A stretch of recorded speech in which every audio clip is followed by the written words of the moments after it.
A competência não está ligada a você ser bom. Você ser bom e cumprir com o combinado é o básico. E eu conheço muita gente muito boa, mas que não vai a lugar nenhum. Sabe por quê? Porque aprendeu que era feio aparecer. E como é feio aparecer? E antigamente dizia assim, tá querendo te aparecer? Com esse todo colorido aqui, tu tá querendo te aparecer? Claro, porque se eu não me mostrar e mostrar que eu sou boa, eu não vou ter competência. Ah, então o negócio é se mostrar. Não, você tem que ser bom. Você tem que mostrar que você é bom e as outras pessoas têm que espalhar que tu é bom. Aí você é competente. Mas, Cris, e se eu só espalhar para todo mundo que eu sou boa? E você não tiver coerência? E a pessoa chega lá e dizer, mas aqui não tem entrega. Acabou. Qual a tua raridade? Por que eu devo te pagar 20 e não devo pagar para outros que querem a vaga de 20? Fala qual é a sua raridade. Eu estou há 2 anos, faz 2 anos no mês que vem, colocando conteúdo todos os dias na internet, mudando a vida das pessoas gratuitamente, sem eu querer nada em troca delas. O Whindersson Nunes e outros influencers também fazem. Isso não é uma raridade. Quero mais. Você pode me dar mais, Pedrão. Certo. O que você tem que ninguém tem? Eu me adapto muito fácil. Você acha que outras pessoas não se adaptam? Sim. Tem gente cruzando a fronteira do México aí por meio de coiote para chegar nos Estados Unidos. Você quer mais adaptação que essa? Os bolivianos que estão aqui no centro de São Paulo, uma outra cultura, vivendo em condições insalubres. Você pode me dar mais, Pedrão? Qual a tua raridade? Eu já não sei mais o que responder nesse momento. Pois, porque todas as vezes que a gente é testado, a gente tende a fazer o quê? Falar o que todo mundo quer ouvir. Eu falo inglês. Quantos americanos, australianos? Ingleses falam inglês. Aí você vai falar, fala mandarim. Pô, piorou, tem 1 bilhão de pessoas que falam mandarim. O que é inovação? 0 ou 10. O que é inovação? Uma frase só. Inovação é a criatividade que dá lucro. Inovação é a criatividade que gera lucro. Exemplo, eu crio um robozinho, um robô pequenininho, bem simpático assim, ó. Que ele vai andando pela sua casa, vai na geladeira, na hora do jogo do futebol, que tem daqui a pouco um jogão, né? Então, daí ele vai lá na geladeira, está no sofá e ele busca uma bebida para você. É criativo? É. É inovação? Não sei. Daí eu conto para todo mundo que eu tenho esse robozinho. Ninguém compra. Foi muito criativo. Ponto final. Agora tem filas de pessoas, façam para mim. É inovação. Inovação é a criatividade que gera lucro, frio, calculista, simples assim. Não me aproximo de pessoas que eu acho que são desleais. Pessoa desleal é uma pessoa com agenda dupla, pessoa que tem segundas intenções. A característica que eu mais admiro é a lealdade. Lealdade não é o cara que trabalha na minha empresa e vai ficar trabalhando na minha empresa o resto da vida, não pode arrumar um emprego melhor. Não é disso que eu estou falando, não. Sim. Lealdade na verdade, lealdade no compromisso. Porque a gente tem compromisso, tem que ser leal com os compromissos, tem que cumprir os compromissos. Não tem na frente de um jeito e por trás de outro. Pessoas duas caras, pessoas que não... Ser duas caras é ser desleal. Lealdade, para mim, é a característica de alguém que eu mais admiro. O cara para estar do teu lado é gente leal, gente honesta, gente que fala a verdade, gente que não tem duas caras. Esse é o cara para estar do seu lado. Esse é o tipo de gente que eu quero ter do meu lado.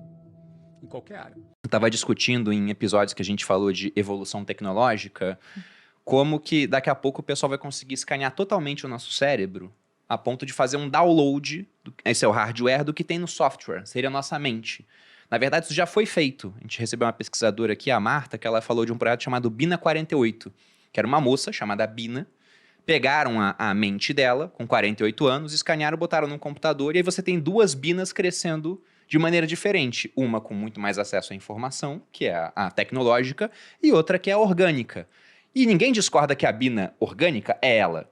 Mas será que a outra não é também? Ou seria um outro? Aí eu dei um outro exemplo, com base nisso. Eu falei, tá bom, então, pegando esse paradoxo da vida de Teseu e levando para o meu corpo. Tô ficando velho. Uma hora, meus olhos não são os mesmos. Se eu troco os meus olhos, coloco olhos biônicos, o Bruno é o mesmo? Boa parte das pessoas diriam que sim. Outras diriam que não, porque agora com olhos melhores, sei lá, eu vou olhar para Malu e falar, não é tão bonita assim, impossível, né? Vou me apaixonar mais por ela. Falar, não, o Bruno já não é mais o mesmo. Só que uma parte das pessoas falaram, não, você é o mesmo, só trocou os olhos, é como botar uma lente de contato, isso não muda radicalmente a pessoa. Aí o meu braço tá ficando fraco, eu boto um braço biônico. Meu coração começa a falhar, eu troco meu coração. Meu fígado não presta mais, eu troco meu fígado. Daqui a pouco eu troquei tudo a ponto de eu ser outra pessoa, exceto pela mente. Aí o questionamento que fica, Bruno é o mesmo? Alguns diriam que sim. Tá, e se eu tiro a minha mente com a evolução tecnológica e passo para um outro invólucro? Coloco num computador ou até para um outro corpo. O Bruno é o mesmo? Aí o pessoal já fala, e agora eu não sei. E a gente pensa que isso é loucura, mas daqui a, sei lá, 20 anos está acontecendo um negócio desses. E na sua opinião, essa pessoa seria a mesma? Ela não seria? Porque isso cai naquela discussão Heráclito versus Parmênides, onde um fala que, olha, tudo é mudança, e o outro fala que as coisas são o que são e a mudança é ilusão. A estratégia é a seguinte, eu estou aqui com esse problema e eu quero chegar até aqui. E o que é a tática? A tática é o que eu posso fazer para ela ser cumprida. Às vezes um sócio é muito bom na estratégia, talentoso, mas não é tão bom na tática, que seria o síndico. E o outro vai fazer ali o operacional, vai fazer a tática bem feita. Mas o que é que eu fazia? Chegava lá e me perdi todo mundo. Sentava na mesa desconhecida, oi gente, eu tô sozinha, posso sentar aqui com vocês? Foi assim que eu conheci a metade da Volkswagen. E tenho um relacionamento com todos até hoje, todos me seguem em todas as minhas redes sociais. Porque eu fiz networking, não sei se vocês fazem. Vocês conhecem todo mundo aqui? Eu acho que isso é tão importante. Vocês não têm noção, porque amanhã uma pessoa sai daqui e vira presidente de outra empresa, você nem conheceu aquela pessoa. Lembra de mim? Não, querida, desculpa. É difícil porque a gente vive uma revolução tecnológica, né? Uns chamam de quarta revolução industrial, né? Então, o que é efetivamente é estrutural, o que vai ter a sustentabilidade com o tempo e o que é, vamos dizer assim, espuma, né? Então, eu, Camila, né? Muito raro eu entrar em onda, não entro. Ah, olha...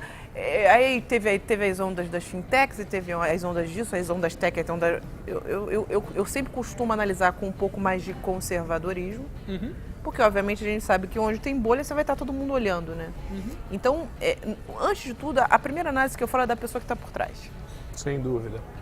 É a pessoa que está por trás, então você vai conseguir analisar qual o nível de experiência tem esse CEO. Eu uso sempre um scorecardzinho exatamente para falar qual o nível de experiência que ele tem, qual a capacidade de visão estratégica, qual o nível de complementariedade. Se ele já, assim, eu gosto muito do empreendedor que já teve vivência no mundo, vamos dizer assim, no mundo offline, né, no mundo real, né? Somos dois. Já teve sola de sapato, né? Então... Agora, você acha que experiência é mais importante? Porque eu tenho a minha impressão, claro que a experiência é valiosíssima, mas o perfil me parece que pesa mais ainda do que a experiência. Eu estou enganado? Assim, eu honestamente, eu não costumo dar um peso, para mim eles são totalmente complementares, mas talvez não é a experiência no mercado técnico, tecnicamente falando, mas a experiência de vida. A experiência de você conversar com a pessoa e você saber os fracassos, você saber para onde ela foi, o que ela errou, o que ela obteve desse erro, porque não é só errar, né?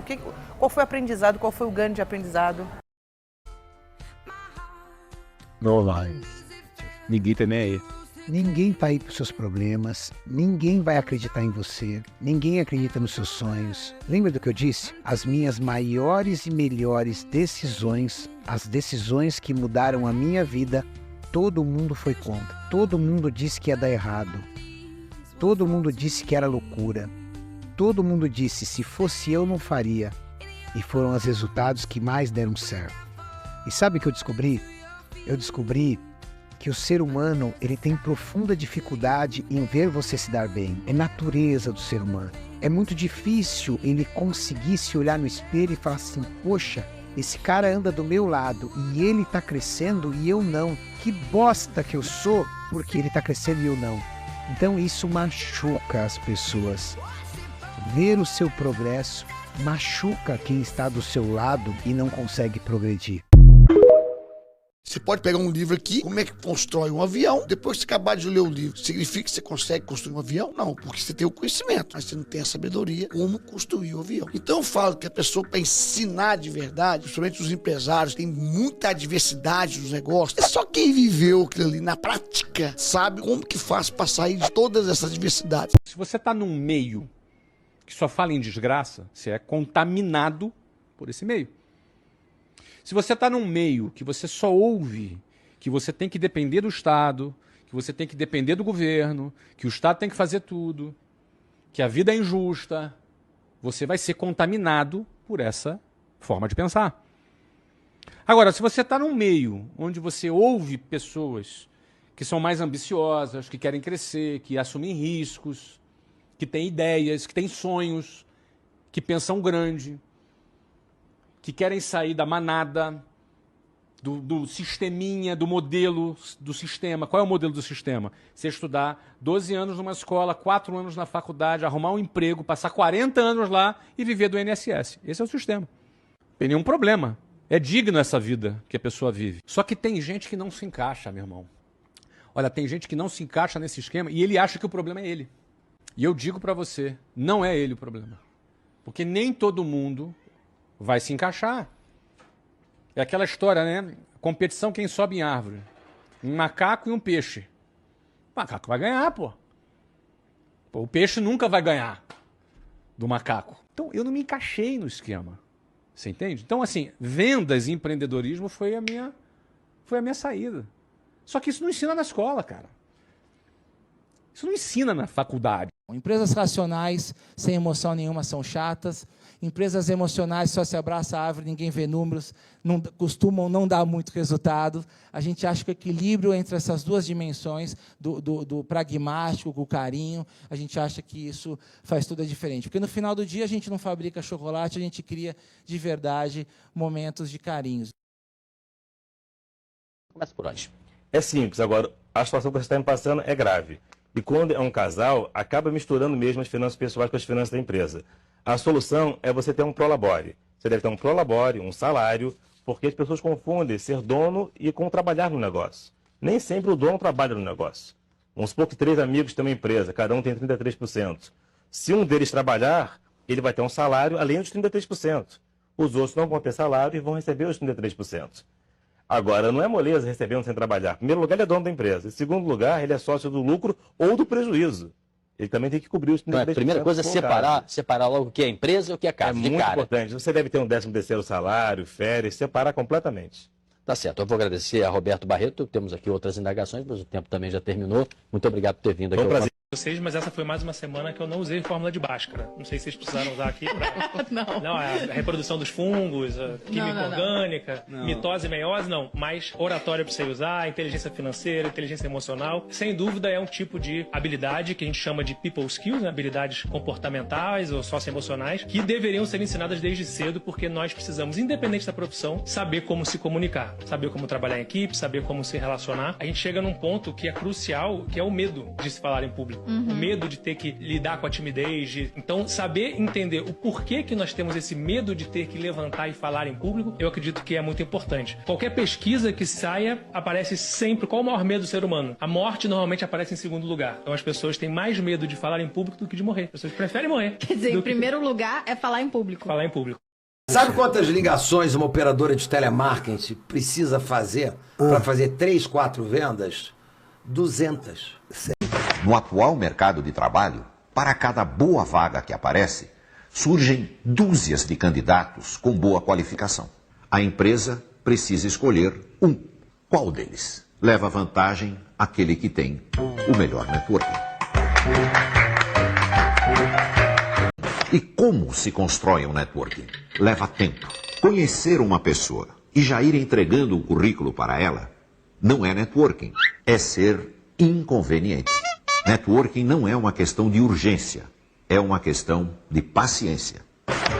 Um networking começa na escola, sendo um bom aluno e ganhando a simpatia dos professores, que são pessoas bem relacionadas.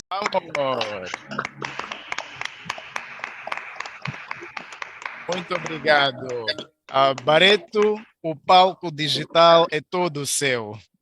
Tem a palavra. Eu agradeço a organização do evento pelo convite. Estou muito feliz de estar participando do evento. E quero começar logo de cara, de maneira bem didática, bem cartesiana, compartilhando com vocês uma coisa que muitas pessoas confundem. A diferença de ser empresário e ser empreendedor. Já que o título é Empreendedorismo para Tradutores e Intérpretes, é importante entender a diferença, e muitas pessoas confundem isso. Empresário é algo burocrático, operacional. Qualquer pessoa que tem um CNPJ é empresário.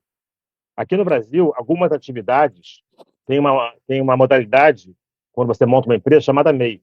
Com R$71, com $17, qualquer pessoa pode se intitular como empresário, porque tem o CNPJ. Já empreendedor é outra conversa.